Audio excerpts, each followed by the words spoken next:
네, 이번 시간에는 직무윤리 파트 2, 챕터 2, 금융투자 직무윤리에 관련돼서 해보겠습니다. 여기 양이 너무 많아서 두 부분으로 나눠서 할 예정입니다. 네, 바로 들어가겠습니다. 자, 여기 섹션 첫 번째는 기본 원칙입니다. 제일 중요한 기본 원칙들 먼저 보면요. 신임 의무와 선관주의 의무에 대해서 이제 얘기를 하고 있고요. 그래서 이 부분 좀 보면 신임 의무는 위임자로부터 신임을 받은 수임자는 받는 자죠. 자신에게 신뢰를 부여한 위임자에게 진실로 충실하고 이거죠. 어, 직업적 전문가로서 충분한 주의를 가지고 업무 처리 요걸 해라 이 얘기죠. 이게 신임 의무고, 그 다음 선관주의 의무. 수임자와 신임자는 서로 이익이 충돌하는 경우, 이런 일이 생길 수 있을 때 수임자는 자기의 이익을 우선하는 것이 금지되고 신임자의 이익을 우선시해야 할 의무입니다.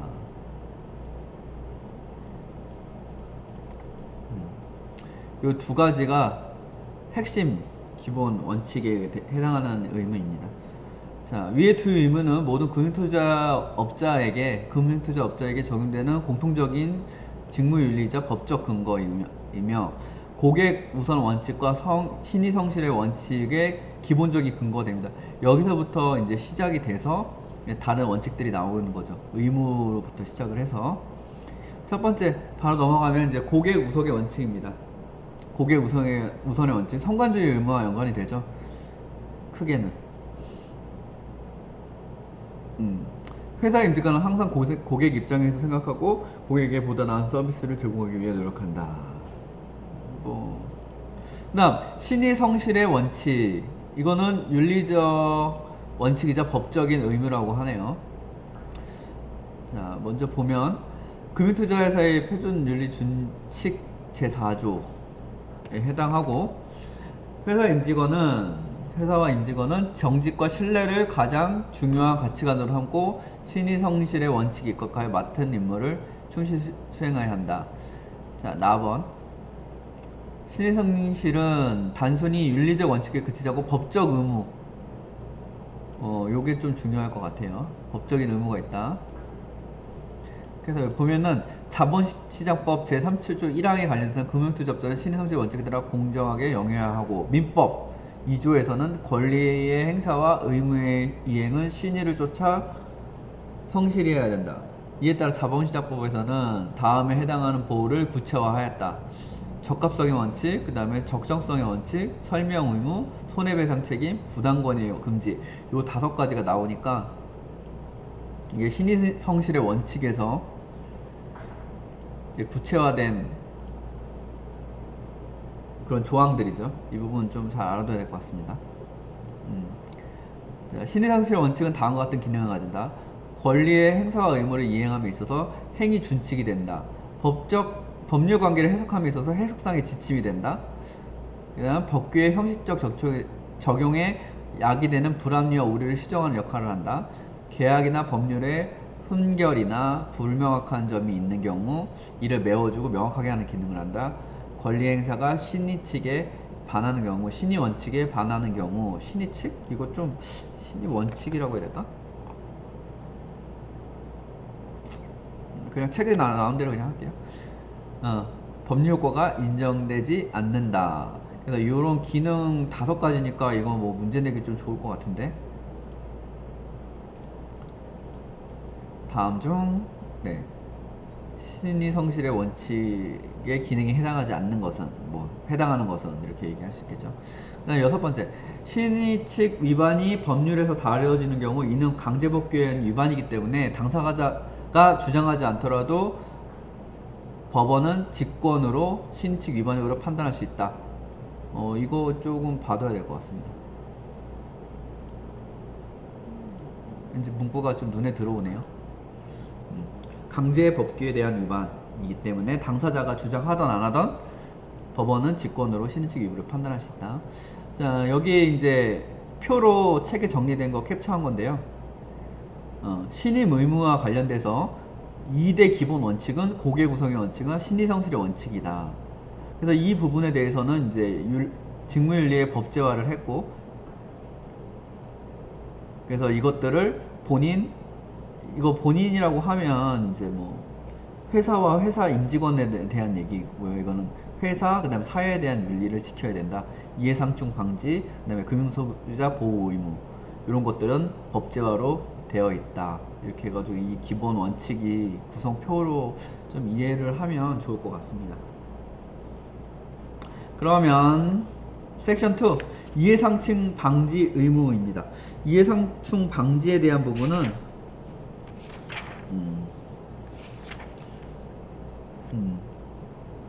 이제 개요부터 보면 이해가 서로 충돌하는 걸 방지한다 이 얘기죠. 자, 금융투자업자는 금융투자업을 영위함에 있어서 정당한 사유 없이 투자의 이익을 해치면서 자기의 이익을 얻거나 제3자의 이익을 얻도록 해서는 아니한다 이거죠.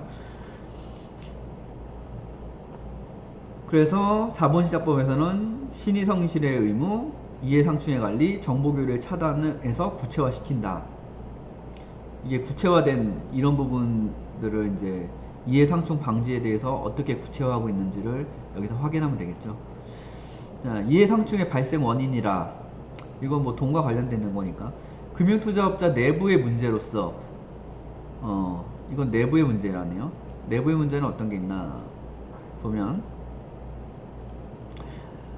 금융투자업을 영위하는 회사 내에서 공적 업무 영역에서 사적 업무 영역의 정보를 이용하는 경우에 이해상충이 발생할 수 있다.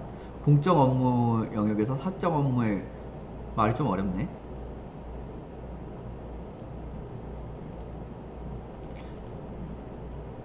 자, 공적 업무 영역은 뭐냐? 자산관리, 증권공개 등 공개된 정보에 의존하여 이러한 정보를 이용하여 투자 권유 혹은 거래라는 부서 및 소속 직원인데, 이거를 사적 업무 영역으로 들어가면 기업의 인수합병, 주선 업무 등 미공개 중요 정보를 취득할 수 있는 부서와 소속 직원, 이런 정보, 미공개 중요 정보를 이용해서 주가를 조정하거나 시세 조정하거나 이런 게 돼서 이해상충이 발생할 수 있겠죠. 이 영역에서 요거를 공적 업무 영역 이걸 해야 되는데, 이거를 사적 업무의 영역에 있는 부분을 끌어들여 가지고 여기서 미리 매집을 해 놓은 다음에 하면 문제가 되는 거죠. 그 얘기 같습니다. 자, 금융투자업자와 소비자 간의 문제로서 다음 거는 금융투자업자와 소비자 간의 문제. 자, 이해상충에서 어떻게 돼? 이들 사이에서 정보의 비대칭이 존재함에 따라 금융투자업자가 금융소비자의 이익을 희생하여 자신이나 제3자의 이익을 추구할 가능성이 높다 이거죠. 금융투자업자 개인의 그 사적인 그 자금을 운용하는 부분이나 그 다음에 위탁받은 부분에 대한 이 금융소비자의 그 투자와 관련해서 자기의 이익을 우선했을 때 여기에 손해가 미칠 수 있으니까. 네, 법률적인 문제, 세 번째는 법률적인 문제. 이렇게 이해상충의 세 가지 부분이 있다고 보시면 되겠죠. 자본시장에서 발달하고 있는 금융투자업에 대해 복수의 금융투자업 간의 겸용 업무의 허용 범위를 넓혀주고 있어서 이에 뭐 여러 가지 투자 자문업, 투자 위탁업, 투자 중개업 이런 것들 다 연관해가지고 여러 개를 복수로 하다 보니까 이런 겸용 업무 간의 허용 범위에 관련돼서 이제 문제가 생길 수 있다 이런 얘기인 것 같습니다. 근데 방지 체계는 어떤 것들이 있나? 이거 그냥 쭉 한번 읽어보시면 될 것 같은데.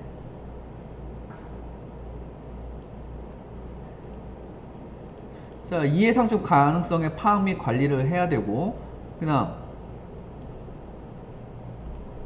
두 번째로는 이해상충 가능성의 고지 및 저감 후 거래. 이 저감이라는 거는 이런 가능성을 줄인 다음에 거래를 해야 된다 이 얘기입니다. 네, 투자자에게 미리 알려야 되고, 그 다음에 문제가 없는 수준으로 낮춘 후 매매한다는 얘기죠. 이게 저감 후 거래라는 거죠. 저감 후 거래. 이 위험성을, 가능성을, 예상치 가능성을 낮춘 다음에, 문제가 없는 수준으로 낮춘 다음에, 그 다음 회피 의무.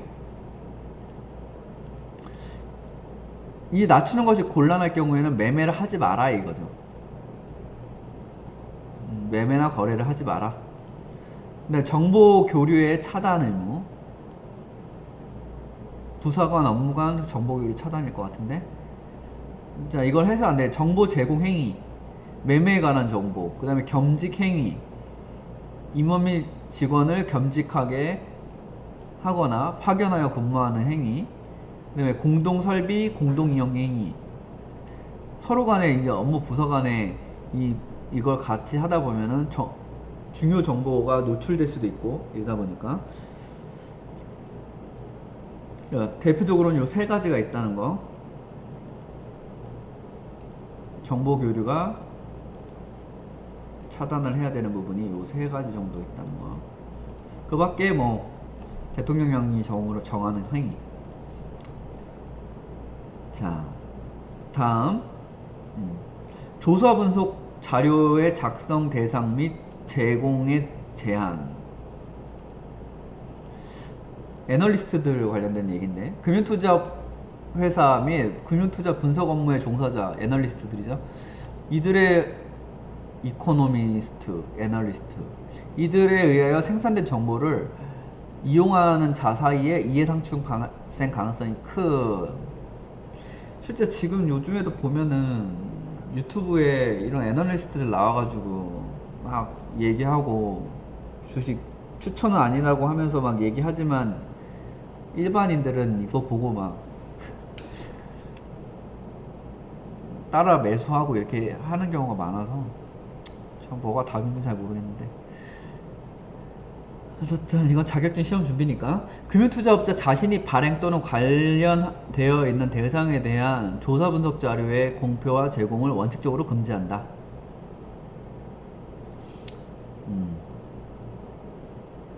이렇게 되면은 이 사람 이 회사 발행하고 있는 이 회사의 증권에 대해서 밀어주는 게 되기 때문에 이런 부분들이 있다는 거. 그 다음 자기거래 금지.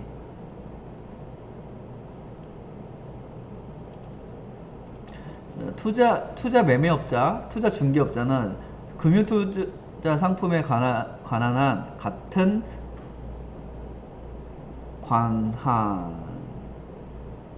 같은 매매에 있어 자신이 본인이 됨과 동시에 상대방의 투중업자가 투자 중개업자가 돼서는 아니됨. 이거 예전부터 나왔던 거고요.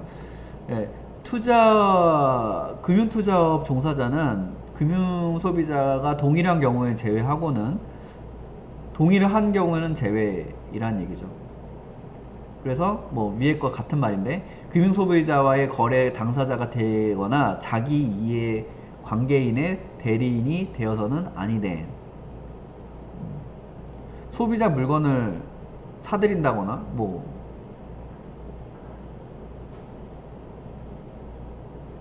어쨌든 거래 상대방이 되면 안 된다는 얘기죠. 투자자의 이익을 해칠 가능성이 없는 다음의 경우는 예외적으로 허용하는데, 예외적 허용이니까 이거는 그냥 봐둬야 될 것 같습니다. 투자 중개업자가 투자자로부터 증권시장, 파생상품시장 또는 다자간 매매 체결 회사에서의 매매 위탁을 받아 매매가 이루어지도록 한 경우, 이런 건 예외. 매매 위탁을 받았으니까 이런 거. 그 다음 투자 매매업자, 투자 중개업자가 자기가 판매하는 집합투자증권을 매수하는 경우, 이런 건 상관이 없다고 하고요. 그 밖에 금융위가 정하여 고시하는 경우. 이렇게 해서 요 부분은 하나, 둘, 셋, 넷, 다, 이해상충 방지 체계가 어떻게 됐느냐, 몇 가지, 6가지로 이제 정리가 되어 있네요. 이 부분, 네, 보고 이해하시면 되겠습니다. 네, 오늘의 마지막 섹션 3, 금융소비자 보호 의무. 여기가 좀 내용이 많은데, 자, 일단 기본 개념, 금융소비자 보호. 금융소비자 보호는 금융시장의 공급자인 금융상품 개발자인 판매자에 비해 교섭력과 정보력이 부족한 수요자, 이게 핵심이죠. 얘를 보호해야 된다 이 얘기죠. 불공정하고 불평등한 제도와 관행을 바로잡는 일련의 명. 우리나라가 외국에 비해서 이 부분이 참 안 돼 있다고 많이 하죠. 길어진 운동장 얘기하면서. 금융소비자의 관점에서 금융시장에서 불균형을 시정하여 소비자들의 금융기관과 공정하게 협상할 수 있는 기반을 확보하고 신뢰 제고를 통하여 장기적으로 금융소비를 증가시키는 게 목적이 있어. 어쨌든 불균형 해소,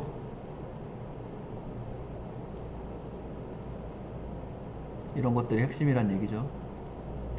그 다음에 공정. 자, 신중한 투자자의 원칙이란, 신중한 투자자의 원칙이 뭐냐. 미국의 신탁법에서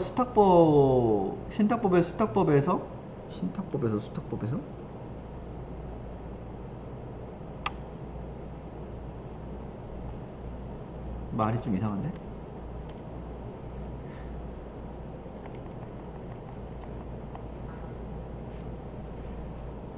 신탁법에서 수탁자의 행위 기준.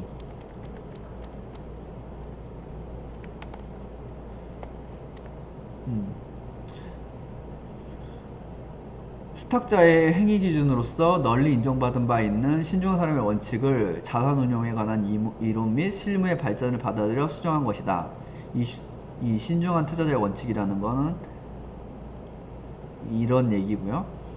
여기서 신중성이란, 신중한 게 뭐냐, 수탁자의 투자 판단에 관한 의무 이행 및 충실 의무, 공평 의무와 같이 투자 관리자가 수익자의 이익을 위하여 행동하여야 하는 의무와 수익 전념 의무를 포함한다.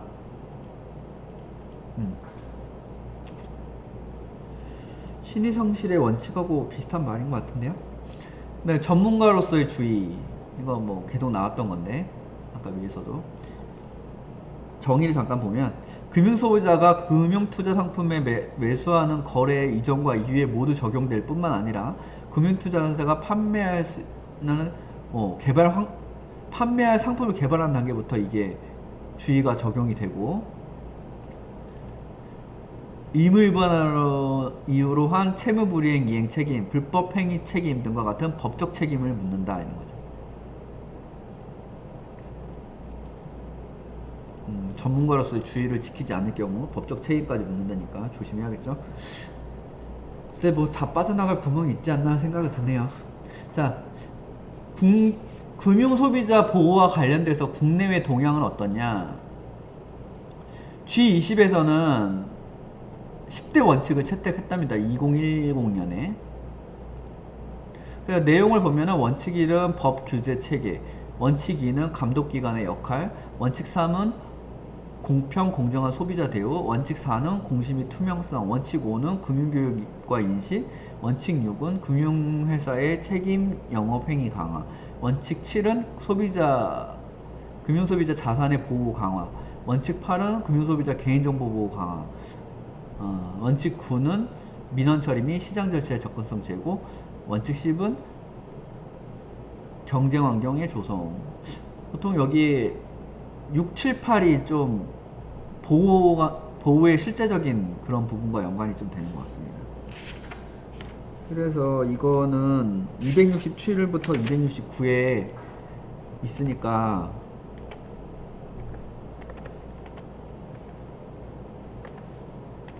참고 하시면 되겠습니다. 그 다음 모범 규정 제정. 2006년 6월 금융당국이요, 우리나라 얘기인 것 같은데, 금융소비자 보호 모범 규준을 제정 시행하였고, 이때 금융당국이 했네요. 꾸준한 개정 작업을 통해 강화하고 있음. 근데 이게 제한성이, 강제성이 좀 없다는 얘기죠. 안 지켜도 좀 뭐 그냥 말로 권고하거나 이 정도밖에 안 될 것 같은데, 금융소비자 기본법 제정을 위한 논의가 진행 중이며 금감원 내에 금융소비자 보호처를 신설 운영. 이런 게 있으니까 이제 논의가 진행되고 있고, 이제 금감원 내에 금융소비자 보호처를 신설 운영하고 있다. 이런 노력을 하고 있다 얘기죠. 그다음에 금융소비자 보호와 관련된 조직은 금융소비자 보호 총괄 책임자가 있고,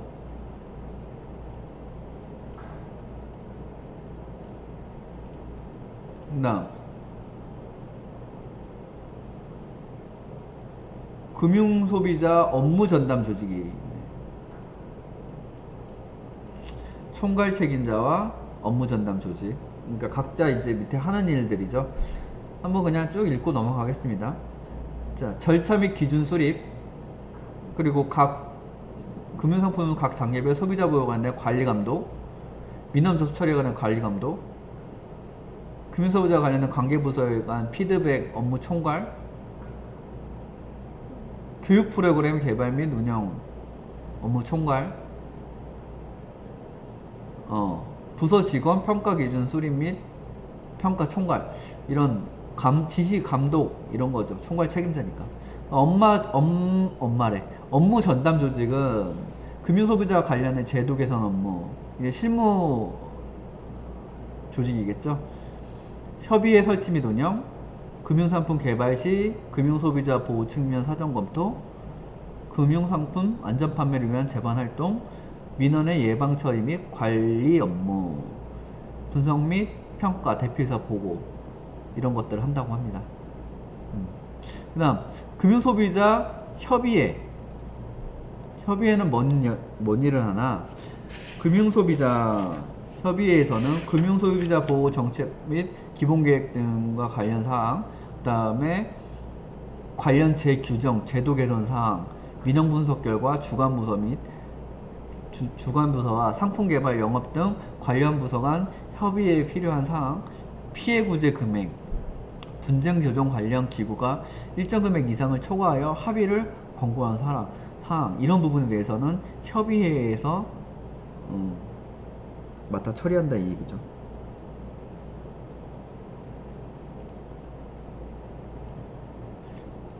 지금 보면은 이 총괄 책임자, 그 다음에 업무 전담 조직, 그 다음에 협의회, 이렇게 대표적인 조직은 이 세 가지로 분류가 된다 이 얘기죠. 각각의 하는 일에 대해서 좀 알고 있어야 될 것 같습니다. 여기 부분이 또 양이 좀 많은데, 여기 끝나면 그 다음에는 좀 수월해질 것 같아요. 이번 챕터 3에서 이 부분이 좀 끝나게 되면, 금융소비자 관련 평가는 어떻게 하냐. 금융회사는 금융소비자 보호에 충실했는지 조직과 개인의 성과평가에 반영할 수 있는 평가도구를 마련할 정기적인 시행, 이런 게 해야 된다 얘기죠. 통상 외주업체를 이용하거나 회사 자체적으로 실행을 하는데,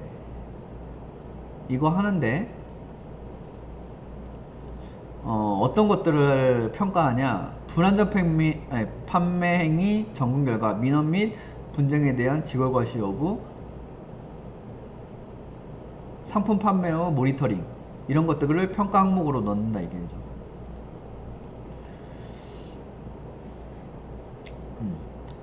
아까 이제 요 위에 부분은 이제 지금 딱 한 거는 개요한 거고, 자, 요 2번부터는 상품 개발 단계에서 금융 소비자 보호는 어떻게 되냐. 요거는 이제 1번은 총체적으로 이제 개요적으로 어떤 식으로 이제 금융 소비자 보호가 이루어지는 데에서 쭉 훑어본 거고, 그 다음에는 이제 실제 상품 개발 단계의 금융 소비자 보호, 그 다음 상품 개발 중, 상품 개발 후, 이렇게 보면 될 것 같아요. 어떻게 보면 사전 협의 절차가 있어야 된다. 통상 금융상품 개발 부서와 마케팅을 수립하는 부서, 그 다음에 금융소비자 보호 업무를 담당하는 부서 간에 이루어진다 얘기죠. 개발부서, 마케팅부서, 얘네들이 서로 협의해서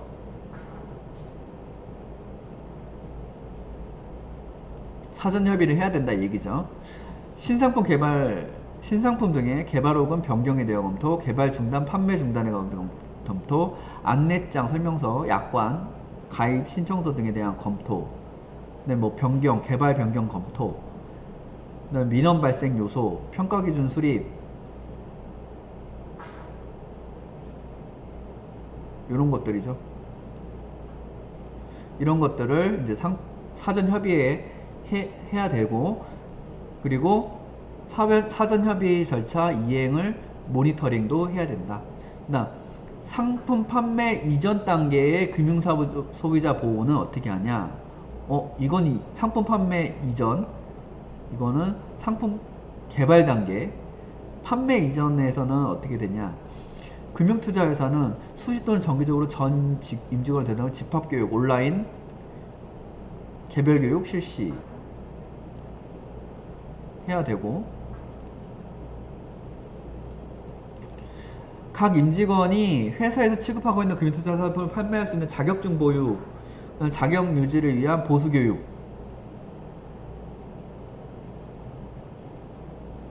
이런 것들을 자격증 보유하고 있는 사람이 판매할 수 있다 이 얘기죠.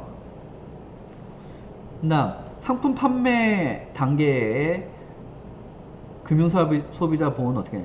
이전 단계. 이거 좀 추천할까?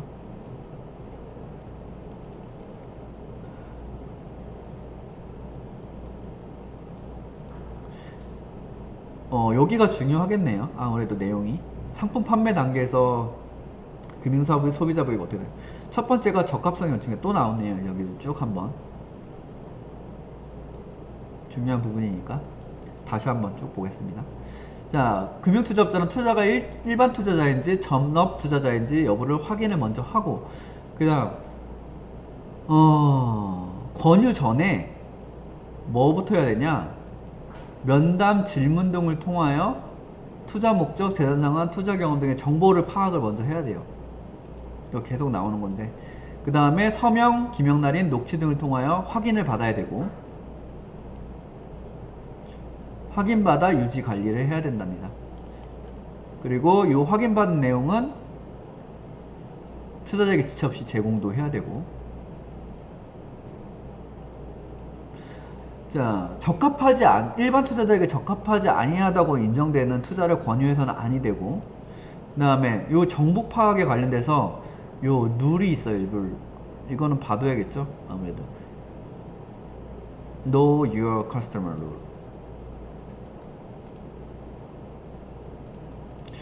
자, 투자 권유에 앞서서 요거는 여기에 관련된 거랑 연관이 되는데 이걸 잘 풀었으면 되는데, 투자에 관해 앞서서 일단은 그냥 막 설명하면 원래 안 된다는 얘기죠. 먼저 원하는지 안 원하는지 확인. 이거 확인하다 보면 원하지 않은데 그러면 설명 안 하면 정말 판매하기 어렵겠죠. 해당 금융사 일반 투자 전업사인지 확인하고, 네, 이거 뭐 같은 내용입니다. 면담 질문을 통하여 정보 파악하고, 그 다음에 확인받아 정보 유지 관리, 확인받아 지체 없이 제공. 요거 하나만 더 들어갔네요. 그 다음에 KYC 요 앞자 줄인 딴 건데, 얻어진 정보를 토대로 투자 권유 시 고려해야 할 상황. 자, 투자에 어떤 제약 조건이 있는지, 그리고 위험 허용도 이런 부분을 고려를 해야 얘기죠. 제약 조건은 있는지, 그 다음에 위험 허용도를 고려할 때 어느 정도의 목표 수익을 할 것인지,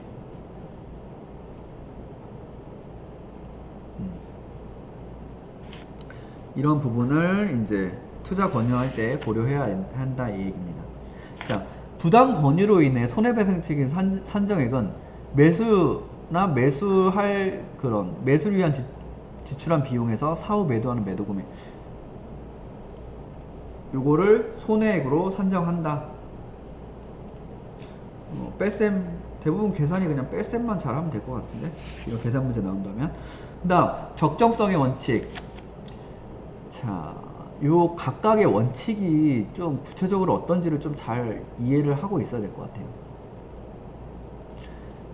적합성, 그 다음 적정성입니다. 금융투자업자가 일반 투자에게 투자 권유를 하지 아니하고 파생상품 등의 금융투자 상품을 판매하라는 경우 면담 질문 등을 통하여 투자 목적 재정 상황, 이에 투자 경험에 대한 정보를 파악하려 함. 여기의 핵심은 파생상품이죠. 파생상품. 위에는 일반적인 금융상품이라면 여기 같은 경우는 핵심은 일단 파생상품, 좀 더 위험성이 높고 손실과 피해를 받았을 때 훨씬 더 큰 거, 그 수익률 변동이 엄청나게 큰 거, 이런 것들이 이제 파생상품이라고 보면 될 것 같고, 금융투자업자는 정보 파악하고 파생상품 등이 일반 투자자에게 적합하지 아니하다고 판단하는 경우에는 그 사실을 알리고 확인을 받아야 한다 이 얘기죠.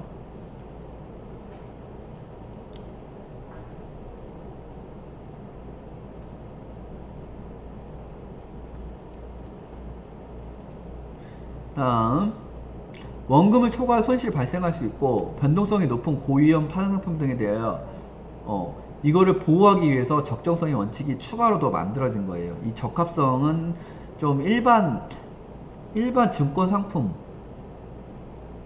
기준으로 좀 많이 한다면 일반 원금에 대해서는 딱 거기까지만 100만원 투자했을 때 100만원 손실 보고 끝날 수 있는, 상장 폐지되면 그렇게 되는 그런 상품들이라면, 이거는 100만원 투자해도 마이너스 100만원에다가 더 마이너스 몇십 프로 더 추가가 될 수 있는 이런 파생 상품을 거래할 때 이 적정성에 대한 부분이죠. 원금을 초과해야 손실이 발생할 수 있고, 이런 부분.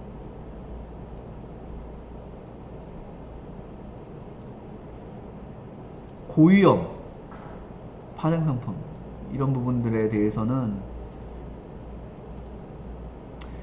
그래서 모르고 만 70세 이상의 고령이나 전업주부 등의 경우에는 별도의 확인 절차까지 한다 이 얘기죠. 모르고 이제 상품 구매하고 할 수 있으니까. 다음, 설명 의무입니다. 설명 의무. 금융투자업자는 일반 투자자를 대상으로 투자를 권하는 경우 금융투자 상품에 대한 내용, 투자에 따른 위험 등을 일반 투자자 이해할수록 설명해야 된다. 그리고 이해했음을 일반 투자자가 이해했으면 서명란의 방법으로 확인을 받아야 하고, 다 이해하셨습니까? 이렇게 막 질문하죠. 그 다음, 투자자의 합리적인 투자 판단 또는 해당 금융상품의 가치에 대한 중단 영향을 미칠 사항을 거짓 왜곡, 설명과 누락해서는 아니돼.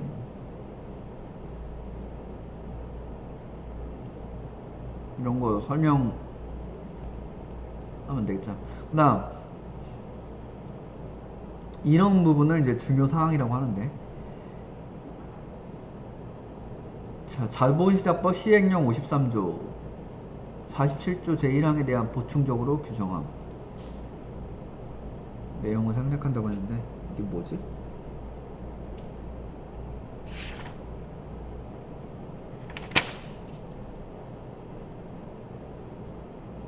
음, 279쪽에 대한 내용은 279쪽. 이 부분 한번 읽어보실 분들은 추가로 더 읽어보시면 될 것 같습니다. 자, 중요사항이란, 요거를 중요사항이라 하는데, 투자 대상의 선정과 포트폴리오를 구축할 때 적용되는 기본적인 원칙과 방법과 원칙 및 방법과 이들의 중대한 영향을 미칠 가능성이 있는 모든 사항에 대한 그 중대한 변경, 개별 투자 상품에 대한 상품의 기본적인 특징과 예수보다는 위험성, 이런 것들이 중요사항이라고 하니까 그냥 쭉 보고 이해하시면 될 것 같습니다. 이거를 외워야 되는 부분은 아닌 것 같고. 그 다음, 상품 안내장, 약관, 광고 등 적정성을 갖추고 있는지에 대한 고려사항.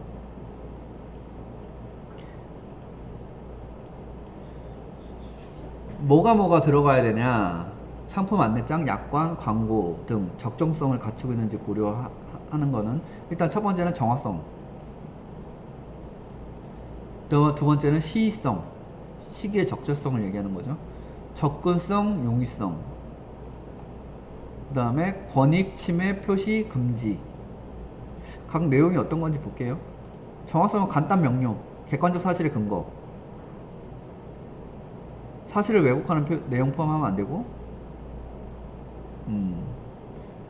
명확하게 공시 내용에 대한 담당자 표시해라 이 얘기죠. 이건 정확성이고, 그 다음에 시의성, 공시자료 내용이 변경된 경우 특별한 사유가 없는 한 지체 없이 정보를 수정하여, 네, 이거죠.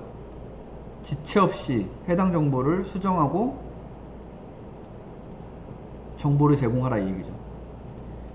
바뀐 부분을 늦게 알려주거나 이렇게 해가지고 매수 매도의 타이밍을 놓치게 하는 그런 거를 하지 말란 얘기고, 그 다음 접근성 및 용이성은 글자 크기, 일상적인 어휘 사용, 그림 및 시각, 기호 등 시각적인 요소로 적극 활용.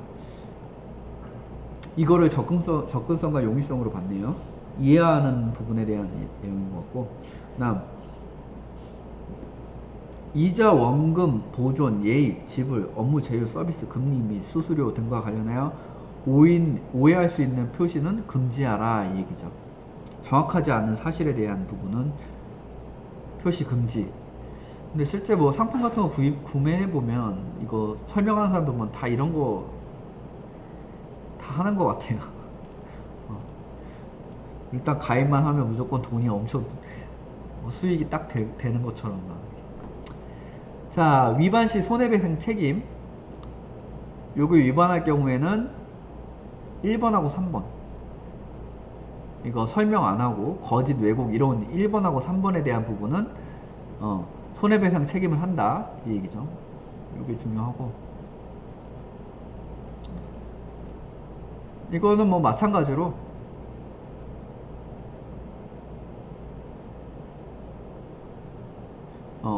처분 또는 회수했을 나중에 처분 회수한 금액, 남은 금액에 대해서 여기서 총액을 빼서 원래 있던 뭐야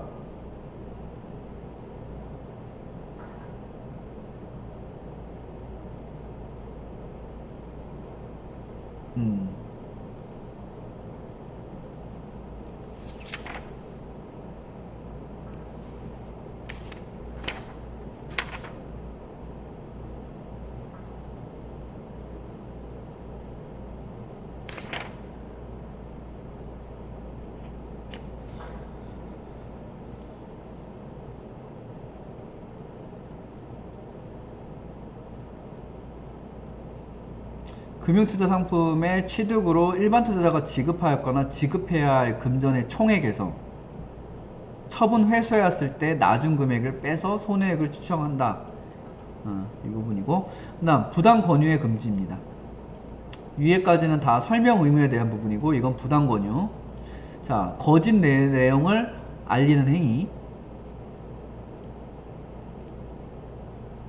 그 다음 불확실한 내용에 대해서 단정적 판단 제공, 오인, 타결, 소지 이런 것들. 적정한 의무 표시와 관련되는 부분이죠. 그 다음 투자자로부터 투자 권유 요청을 받지 않고,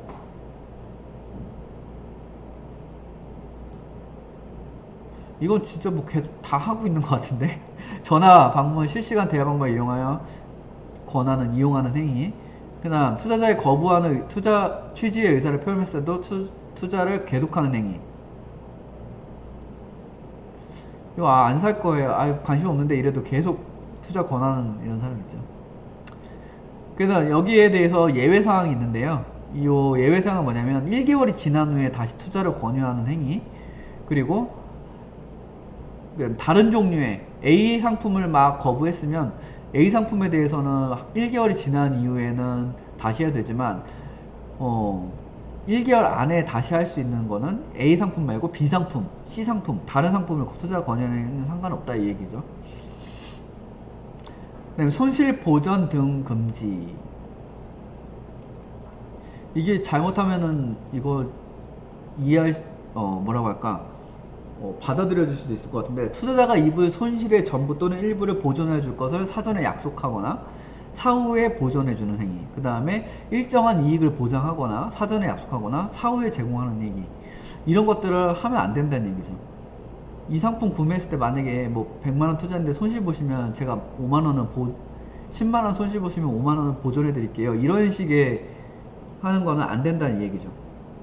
근데 예외적으로 허용하는 부분이 있다고 하니까 사전에 보고한 경우에만.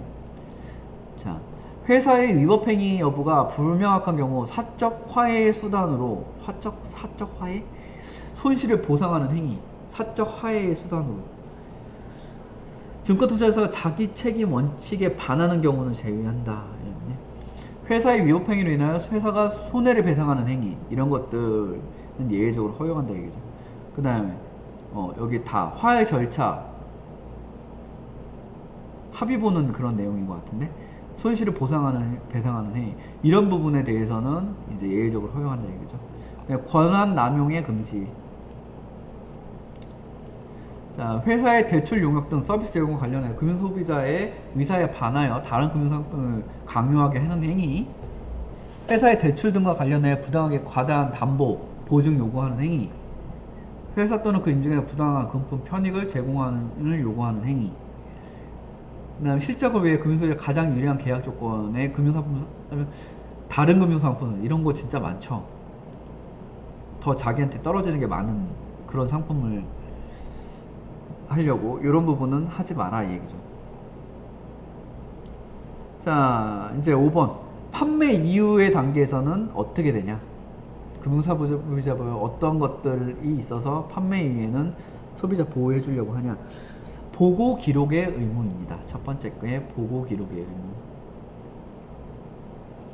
처리 결과를 보고해야 될 의무가 있다 얘기죠. 거래 상황을 투명하게 하고 위법, 부당 거래를 억제하는 기능이 있고, 그 다음에 소비자의 업무 처리에 편의를 제공한다. 이거는 이 처리 결과에 대해서 금융소비자한테 알려줌으로 해서 이 소비자가 자기가 어떤 상품을 투자했는지에 대해서 이제 정리하고 이러는 거에 대한 부분이죠. 근데 매매 명세의 통지, 매매가 체결된 이유, 이게 좀 중요하겠는데, 지체 없이 매매 유형 모든 거래된 내용을 통지하고 체결된 날의 다음날 20일까지 월간 매매 내역, 손익 내역, 월말 현재, 이런 것들을 다 통지해야 되네요.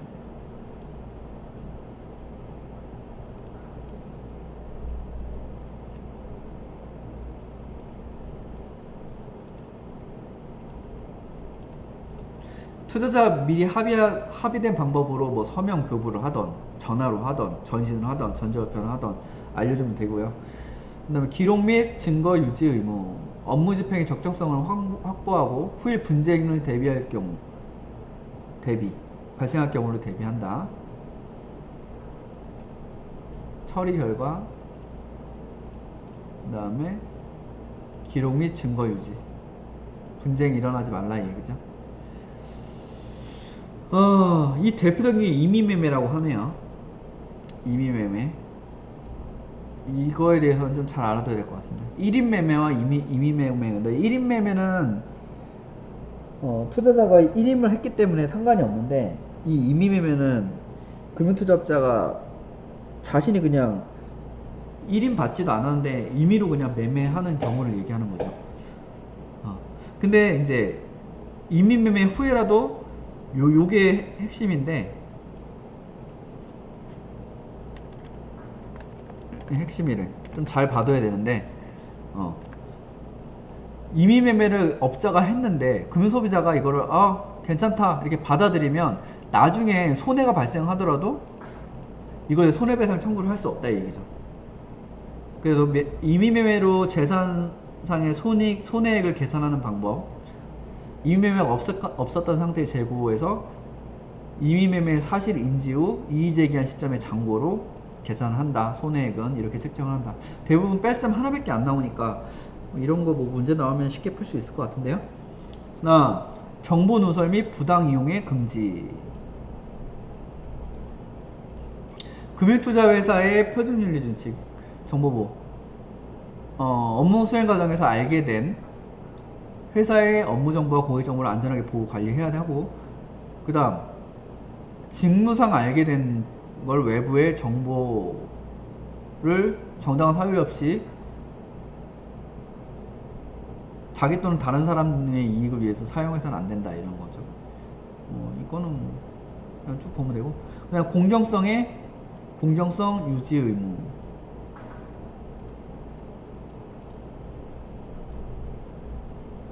공정성이라는 거는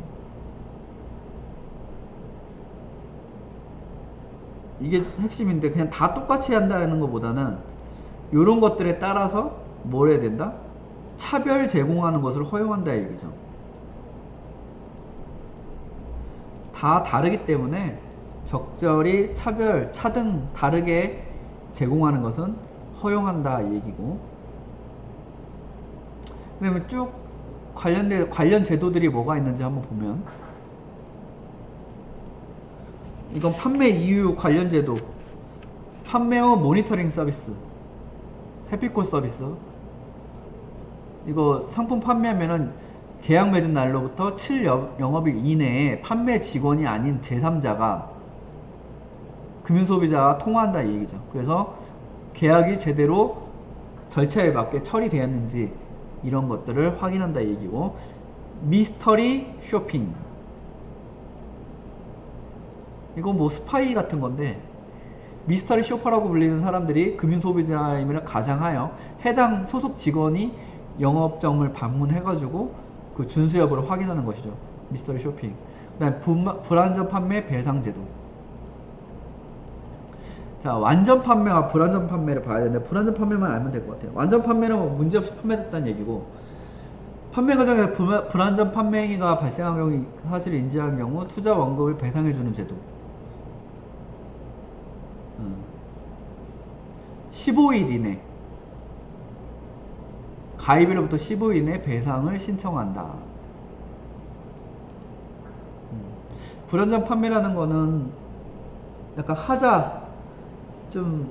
뭐 판매 과정에서 절차나 뭐 문제가 있었던 행위가 있는 그런 판매에 대해서 보상한다, 이 얘기겠죠. 판매 수수료 반환 서비스. 자, 5영업일 이내, 가입하고 5영업일 이내 환매, 상환, 해지 요청의 경우 이때에 대해서 금융투자회사가 수취한 판매료를 돌려주는 제도라고 보면 되겠습니다. 이렇게 해서 여기 내용이 섹션 3번의 내용이 좀 많았는데요. 판매 전, 중, 후 이런 금융소비자 보호가 어떻게 이루어지는지에 대해서 쭉 나와 있으니까 한번 정리하면 되겠습니다. 여기까지 하겠습니다.